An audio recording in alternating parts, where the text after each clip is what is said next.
right, folks, I hope you are ready because I have a fun one. We are talking horror movies, but not those fancy prestige or big blockbuster horror movies. These are the forgotten, the overlooked, the discounted ones, the bonkers, crazy, over-the-top horror films that make you say, wait, what the hell did I just watch? Right before you hit rewind. So get ready and let's count down 10 absolutely bonkers horror movies you've probably never seen. So pop that tape in, I got you, let's go do this. Alright, so 10 crazy bonkers horror movies that you've probably never seen. Now this is very personal to me because I'm an indie horror filmmaker, so I am right in here on this list, literally. So stay tuned as we jump right in to number 10 with 2018's Nightmare Cinema. 5 unlucky souls wander into a theater run by the devil. I mean, Mickey Rourke. I mean, the devil. And he's also Mickey Rourke. He's like a crypt keeper projectionist who screens the worst fears of people right there in front of them to watch. It's an anthology horror film with segments from some legends. We're talking Joe Dante, Gremlins, Howling, all that. We're talking David Slade, 30 Days of Night, and Mick Garis, Masters of Horror, among other things. And each short film goes off in a completely different direction. One's a gory medical nightmare. I think that's probably the best one. One's a black and white ghost story. Another is a demonic nun fever dream. And like a lot of anthologies, it is a bit uneven.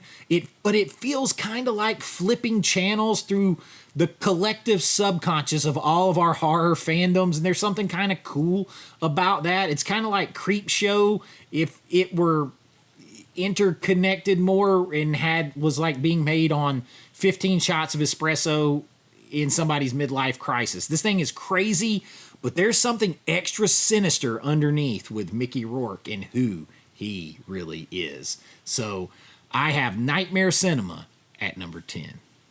Now at number 9, we have 1987's Night Screams. And this is a relic from the old glory days of regional horror, VHS, all of that, mullets and fog machines. Night Screams is part teen slasher, part home invasion flick, part psychic killer soap opera, and as chaotic as it all sounds, it's still fun.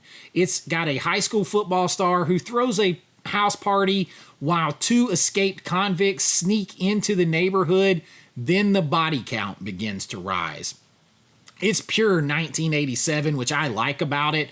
Neon lights, bad dialogue. You're going to get some faces you recognize in here, maybe even a Cobra Kai. You get synth score in there, all kinds of crazy synth sounds, and seriously, it's low budget, so it's more like somebody's torturing a Casio keyboard. But it's got a weird sincerity to it, and it all works. There's some sleaze there, 80s style. You can tell they tried to make this terrifying, but they forgot to make it look good. But I still enjoy it. It's like a late-night bad cable movie that you just absolutely love, or a blind rental back in the 80s in the VHS store. Night Screams is worth a look. It comes in at number 9. Now, at number 8, we have one that's very personal to me because I wrote it, directed it, filmed it, edited it, all that stuff. It's 2020's Bring Me a Dream. And this one stars Martin Kove of The Karate Kid and Tyler Mane, best known as Sabretooth in the X-Men movies, and Michael Myers in Rob Zombie's Halloween films. And it's a newer one. It's one of the last films that I have made recently, and it's out there for you to find anywhere on streaming and physical media. And it is definitely an indie. It's not a huge budget film, but you're going to see some other faces you recognize in there. You're going to see the mayor from Vampire Diaries. If you were a fan of Tyler Perry's Have and Have Nots TV show, you're going to see actors from there. You're going to see a lot of people that you recognize, and it was a blast to do. It follows college students who are haunted by a supernatural being that they are forced to summon called the Sandman. Not the cool Metallica one, because we couldn't afford that song, right? But it's the one that turns your REM sleep into a kill zone, and not Freddy Krueger style, because this one mixes nightmare logic, dream demons, and that sort of paranoia into a blender of bad decisions that you make while you are awake. The tone swings because everybody's nightmares and what scares them is different. Are you afraid of getting old? Are you afraid of being attacked on your own? Are you afraid of having your safe spaces invaded? Are you afraid of society and how it judges you and your relationships? Any of that stuff. It can be slow burn psychological horror and then turn into a full freak out scare session. It's stylish. It's as ambitious as we could go, and definitely as weird as I wanted it to be, because the dreamscape gives you all kinds of artistic license. It's like if Nightmare on Elm Street and It Follows hooked up together and got a whole lot weirder, meaner, and more scary. It's a lot of fun. Check out Bring Me a Dream. It comes in at number 8. Now, if you thought that one was a little strange, I promise you it gets weirder with 1989's Phantom of the Mall, Eric's Revenge. The title alone earns it the spot here, right? It's literally Phantom of the Opera set in a shopping mall. A disfigured teen named Eric hides in the vents of a new shopping mall, watching over his ex-girlfriend while murdering corporate developers and mall cops. It's even got Pauly Shore, exploding mannequins, and a synth pop soundtrack that could resurrect the dead. I mean, the soundtrack kind of gets overpowering in some spots. The kills are absolutely ridiculous. The tone's all over the place, and yet it is fun. If Chopping Mall and Phantom of the Opera had a neon-soaked ridiculous baby, it would be Phantom of the Mall. It comes in at number 7. Now, at number 6, we go to 2015's Southbound. And this one's an anthology that never gets enough credit, because this one is damn legitimately scary. It's got 5 intertwining stories that take place along a long, deserted stretch of highway, each bleeding into one another like a nightmare you cannot wake up from that always creeps me out. There are skeletal angels, cult rituals, time loops, and one of the nastiest home surgery scenes you're ever gonna see. It's Creepshow meets The Twilight Zone by way of an anxiety attack of pure existential dread coming to life. The connective tissue in this one actually works.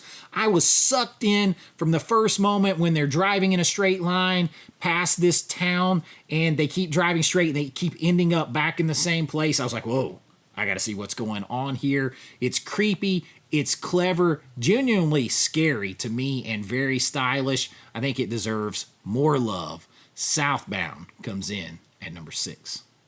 Now, at number 5, we go to 2013 for maybe the absolute most insanely crazy movie on this list. It is Escape from Tomorrow.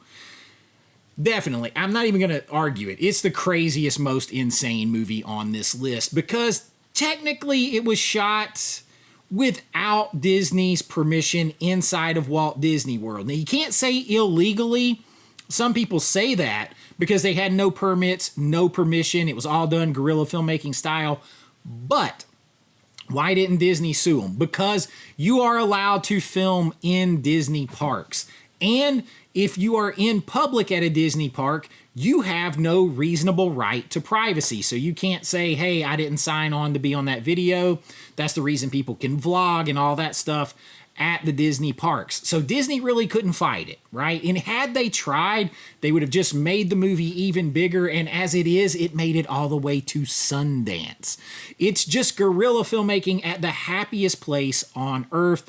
The story follows a dad slowly losing his mind on a family vacation as Disney mascots and rides start warping into nightmarish, demonic hallucination, and the result is pure uncanny valley dread. It looks like a Disney commercial got possessed by a David Lynch movie.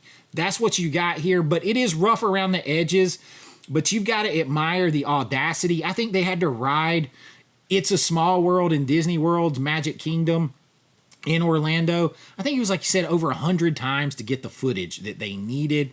But man, making this black and white, creepy, David Lynch style horror film inside Disney without getting sued and sending it all the way to Sundance, that's pure freaking punk rock, baby. And for that reason, it comes in at number 5.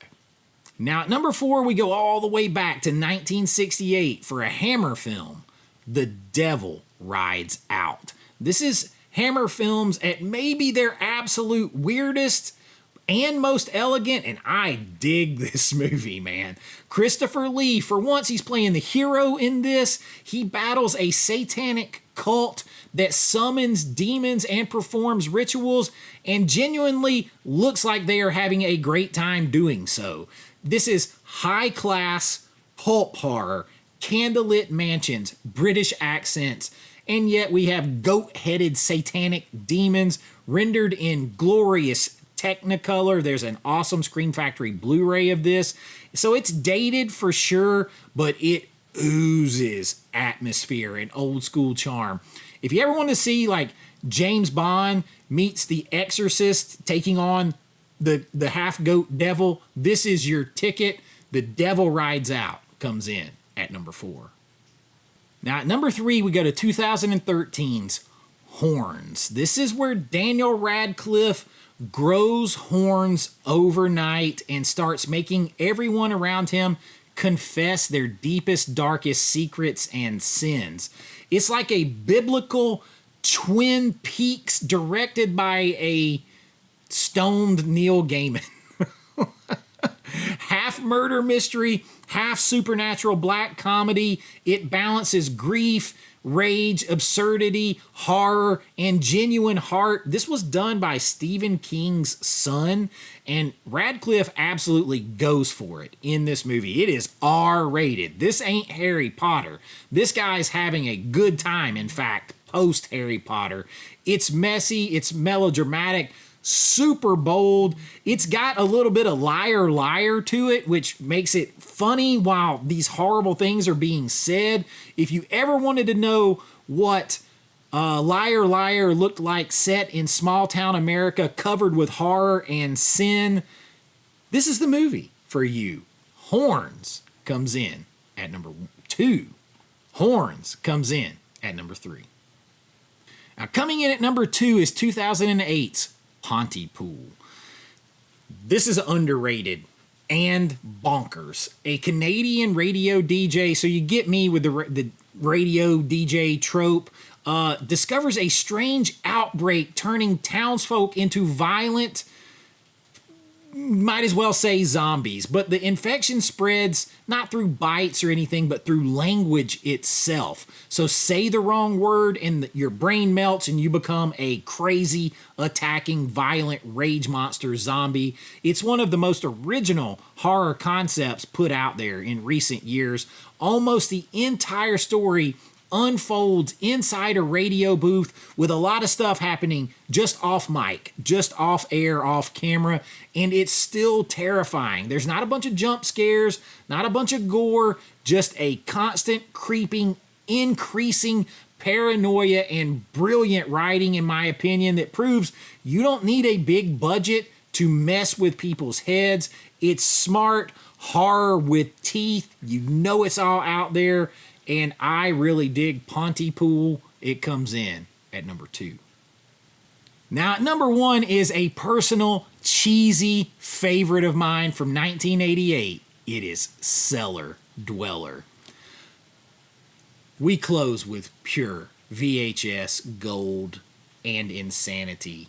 A comic book artist uses cursed ink that brings his drawings to life, and of course, they immediately start killing people. You got Jeffrey Combs and stop motion monsters and tasteful, tasteless nudity in this, as my buddy Jason over at Movie Mass 4K would say, and a dialogue that sounds like it was written by a haunted typewriter.